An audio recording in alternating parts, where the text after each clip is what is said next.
Guya, anong ginagawa mo dyan? Nitutoy na si Bubbles. Ha? Napagkamalan kang nanay ni Bubbles, oh.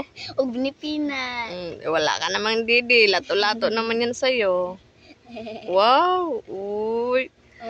Kagaling naman, oh. Pero papa naman yan. Ikaw ba tatay nila? Ha, Guya? Didi sila ng dede sa'yo eh. So, ito guys. Ayan, nagdidi na yung mga baby ni KitKat. Buti hindi siya nagalit pumasok itong asungot na ito. Ayun, oh. Nakikipag ano sa mga anak niya. Ah, pasimple lang yan. Gusto dumidi. Na. Ano, Guya? Baka gusto mo pang dumidi dyan, ayun, ha? may bakante pa, oh. Masarap-sarap pa yung didi ni KitKat dyan, no? Buti hindi siya nagagalit. Hinahayaan niya lang pumasok yung mga malalaking ano. Mga big brother. Hoy, ano na yung dinala mo dyan? Ano nang ginawa niya sa ano? Pada namin. Diyos ko. May isa pa yata gustong pumasok. Hoy, wag ka nang pumasok dito. Ha? Ayan. Pagkamalang kayong nanay.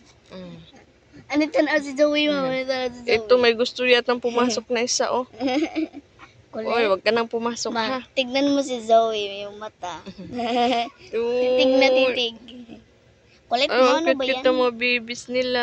Tignan mo. Open, so kaganda ng mata ni Zoe. Tinitignan ni Zoe Choco, anong ginawa mo dyan? Nanligaw ka na? Lumayas na. Lumayas na yung bata. Ay, naku. Ayun, lumayas na yung isa. Hello, Mama KitKat. Huwag kang masyadong maatat, ha? Naglalaro yung isa. Uy, ang cute-cute naman ng apple na yun. Apple po. Ayun. Sige, didi lang kayo, ha? May makukulit kasi kayong mga, big brother. Pumapasok ko dyan. Nilalaro-laro kayo.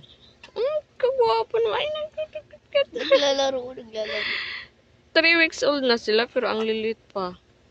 Sige lang, kasi siguro maraming 5 kasi yan, eh. Hati-hati sila sa gatas sa nanay. Sige na, mag-ano na kayo dyan, ha? Breakfast na mga baby. Manaulaw si